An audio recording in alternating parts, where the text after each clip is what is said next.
Assalamualaikum warahmatullahi wabarakatuh. Perkenalkan, kami dari kelompok 4 yang beranggotakan Sona Fatnaningsih dengan NIM 1816040049, Ainun Nisa Batubara dengan NIM 1816040062, dan Dila Wahyu Azani dengan NIM 1816040076. Pada kesempatan kali ini, kami akan membahas materi tentang sistem informasi global.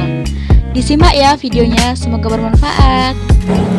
Sistem informasi mengubah bisnis.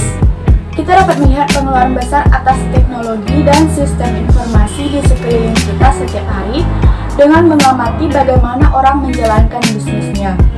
Dari perspektif bisnis, sistem informasi adalah alat penting untuk menciptakan nilai bagi perusahaan. Sistem informasi memungkinkan suatu perusahaan untuk meningkatkan pendapatan atau menurunkan biayanya dengan memberikan informasi yang dapat membantu manajer membuat keputusan yang lebih baik atau memperbaiki kegiatan proses bisnis. Perspektif bisnis berfokus pada sistem informasi organisasi dan manajemen secara alami. Sistem informasi mencerminkan solusi organisasi dan manajemen berbasis teknologi informasi atas tantangan atau masalah yang disebabkan oleh lingkungan. Kesempatan sistem informasi dalam bisnis menuju globalisasi. Masuknya internet ke dalam sistem komunikasi internasional telah menurunkan biaya operasi pada tingkat global secara drastis. Pelanggan bisa berbelanja di pasar global dengan harga dan informasi dan kualitas andalan 24 jam dalam sehari. Perusahaan dapat mencapai penurunan biaya mengejutkan dengan cara menemukan pemasok berbiaya rendah dan mengelola fasilitas produksi di negara lain. Perusahaan digital adalah perusahaan yang memiliki hubungan penting terhadap pelanggan, pemasok, dan karyawan secara digital. Dalam perusahaan digital, setiap informasi yang dibutuhkan untuk menunjang keputusan bisnis tersedia setiap saat dan di mana saja. Perusahaan digital juga dapat merasakan dan tanggap atas lingkungannya lebih cepat dibanding perusahaan tradisional. Hal ini memberikan kemampuan yang lebih fleksibel bagi perusahaan digital di era perubahan seperti sekarang ini. Tujuan bisnis dalam strategi sistem informasi. Teknologi informasi merupakan dasar bagi bisnis, di mana perusahaan bisnis berinvestasi lebih pada sistem informasinya secara khusus untuk mencapai 6 tujuan sebagai berikut. 1. Keunggulan operasional perusahaan harus melakukan perbaikan efisien operasi mereka dengan mencapai profitabilitas yang tinggi. Yang kedua, produk, jasa, dan model bisnis baru. Yang ketiga, hubungan pelanggan dengan pemasok. Yang keempat, pengambilan keputusan yang semakin baik. Yang kelima, keunggulan kompetitif. Dan yang keenam, kelangsungan usaha. Selanjutnya yaitu dimensi dalam sistem informasi bisnis global. Yang pertama yaitu organisasi. Sistem informasi merupakan bagian yang tak terpisahkan dari organisasi. Elemen kunci dari organisasi adalah orang-orang di dalamnya, struktur, proses bisnis, dan budaya.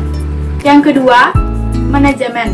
Tugas dari manajemen adalah berusaha untuk memahami banyak keadaan yang dihadapi oleh organisasi, mengambil keputusan, dan merumuskan rencana kegiatan untuk memecahkan permasalahan organisasi.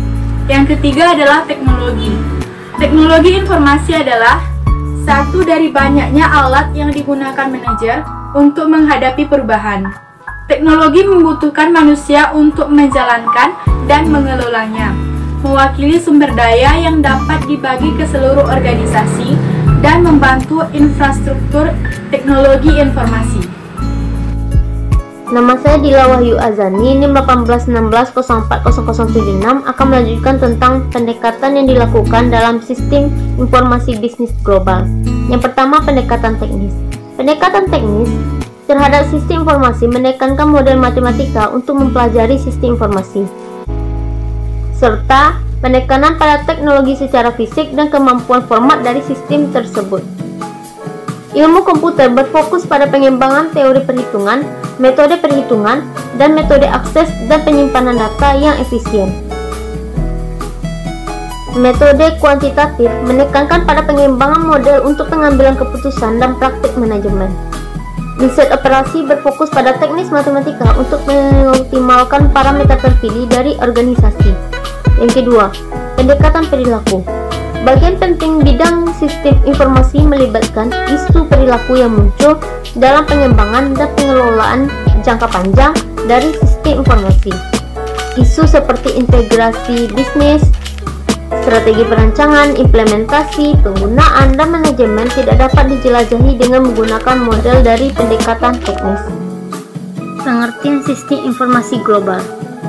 Sistem informasi global adalah sistem informasi yang berbasis komputer yang melintasi batas-batas negara, di mana perusahaan multinasional dengan sistem tersebut bisa mengintegrasikan seluruh kegiatan perusahaan seperti penyusunan strategi, pelaksanaan operasi antara perusahaan induk dengan perusahaan cabangnya, bahkan yang dimana perusahaan cabangnya telah tersebar di berbagai negara lainnya. Pengertian perusahaan multinasional.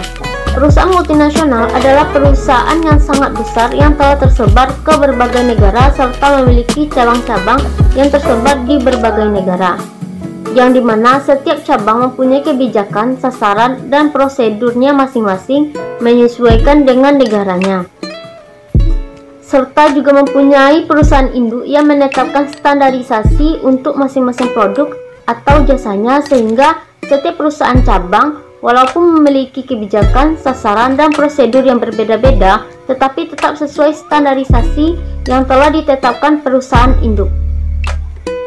Biasanya perusahaan ini memiliki dana yang sangat besar, yang dimana dapat mempengaruhi politik global, sehingga pengaruh ekonomi yang sangat besar bagi para politisi, sehingga berguna untuk relasi masyarakat sebagai konsumen mereka dan juga dalam melobi politik. Level dan strategi penerapan sistem informasi global.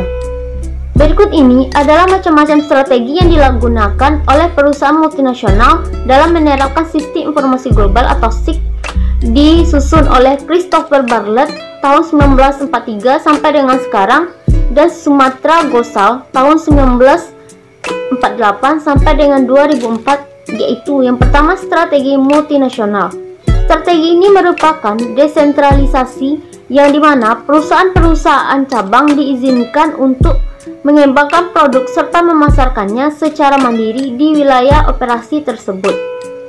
Strategi ini merupakan strategi tertua yang terkenal serta telah diterapkan perusahaan-perusahaan di Eropa sebelum Perang Dunia Kedua yang disebut strategi lepas tangan. Yang kedua, strategi dunia global. Strategi ini menerapkan sentralisasi. Strategi ini membatasi kendali dari perusahaan cabang oleh perusahaan induknya, sehingga produk-produk dibuat di perusahaan induk yang kemudian dikirimkan kepada perusahaan-perusahaan cabang.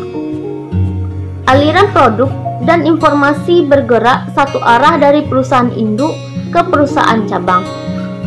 Strategi ini menempatkan pekerjaan terbesar ada di perusahaan induk terhadap basis data dan informasi. Selanjutnya yaitu tentang strategi internasional. Strategi ini merupakan strategi antara multinasional yang menerapkan kendali desentralisasi serta strategi dunia global yang menerapkan kendali sentralisasi. Dalam penerapannya, manajemen di perusahaan induk yang mempunyai pengetahuan dan keterampilan dalam memasuki pasar dunia, menetapkan standarisasi produk serta menunjuk cabang-cabang untuk menyesuaikan produk, proses, dan strategi ke daerah operasi masing-masing dengan berdasarkan standarisasi yang telah ditetapkan manajemen perusahaan induk. Selanjutnya yaitu strategi antar negara.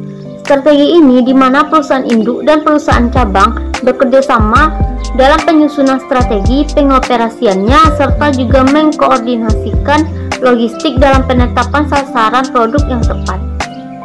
Strategi ini hampir sama dengan strategi internasional, tetapi dengan lebih meningkatkan lagi peran perusahaan cabang untuk keluasan dalam penerapan strategi untuk diterapkan ke daerah operasi masing-masing dengan tetap mengikuti standar yang ditetapkan dalam skala internasional oleh perusahaan induk. Maka strategi ini harus memastikan bahwa rancangan basis data perusahaan harus digunakan oleh seluruh cabang yang tersebar di seluruh dunia. Baiklah, saya Sonafa Naningsih akan melanjutkan presentasi dari kelompok 4, yang selanjutnya yaitu macam-macam strategi dalam bisnis global. Yang pertama, eksportir dalam negeri. Strategi ini ditandai oleh sentralisasi korporasi yang berat di negara asalnya. Yang kedua, multinasional. Strategi ini mengkonsolidasikan pengelolaan dan pengendalian keuangan dari basis rumah pusat sementara mendesentralisasikan operasi produksi, penjualan, dan pemasaran ke unit di negara lain. Yang selanjutnya yang ketiga, waralaba. Waralaba atau franchise merupakan perpaduan yang menarik antara yang lama dan yang baru. Yang keempat, transnasional. Perusahaan transnasional adalah perusahaan tanpa warga negara yang benar-benar dikelola secara langsung oleh global yang mungkin mewakili sebagian besar bisnis internasional di masa depan. Dalam strategi nasional, hampir semua kegiatan penambahan nilai dikelola dari perspektif global tanpa mengacu perbatasan nasional. Baik, yang selanjutnya yaitu informasi yang dibutuhkan dalam memasuki pasar global. Yang mana? Yang pertama, pasar. Informasi yang dibutuhkan adalah permintaan pasar, perilaku konsumen, selera konsumen, dan tanggapan pasar. Yang kedua, persaingan. Informasi yang dibutuhkan adalah strategi dalam perencanaan bisnis. Yang ketiga, mata uang asing. Informasi yang dibutuhkan adalah nilai mata uang asing, tingkat suku bunga, neraca pembayaran, dan daya tarik suatu uang negara. Yang keempat yaitu informasi petunjuk. Informasi yang dibutuhkan adalah peraturan hukum atau regulasi mengenai pajak pendapatan, pajak ekspor impor, dividen negara, tujuan, dan negara asal. Yang kelima, informasi sumber daya. Informasi yang dibutuhkan adalah ketersediaan tenaga kerja, upah minimum, tenaga kerja, ketersediaan sumber daya fisik. Yang keenam yaitu kondisi umum. Informasi yang dibutuhkan adalah peninjauan terhadap kondisi ekonomi, sosial, budaya, dan politik. Nah, yang selanjutnya yaitu tantangan dalam mengembangkan sistem informasi global. Dalam mengembangkan sistem informasi global, tentunya hal ini jauh lebih sulit dibandingkan halnya dalam ruang lingkup global. Selain karena cakupannya negara yang luas, jika pengembangan sistem informasi global di suatu negara bisa berbeda-beda tantangannya. Tantangan tersebut ialah yang pertama, kendala budaya. Perusahaan multinasional dalam menawarkan produk atau jasa bisa terjadi adanya benturan budaya di dalam daerah operasionalnya yang merupakan masalah besar yang bisa menjadi penghambat bagi para perusahaan dalam memasarkan produknya. Untuk setiap perusahaan harus mempunyai ide yang kreatif dalam mengatasi kendala tersebut. Yang mana yang pertama, selain kebutuhan global, perusahaan multinasional juga harus memenuhi kebutuhan lokal. Yang kedua, kemampuan multibahasa harus dipenuhi karena setiap negara wilayah operasi mempunyai kebudayaan yang berbeda-beda, salah satunya adalah bahasa. Yang ketiga yaitu perusahaan juga tetap menetapkan standarisasi yang telah ditetapkan oleh pusat. Yang keempat, melakukan penetapan jadwal kegiatan global supaya kegiatan operasionalnya tetap terukur rapi. Yang kedua yaitu kendala yang harus dihadapi dalam sistem informasi global, yaitu adalah kendala politik.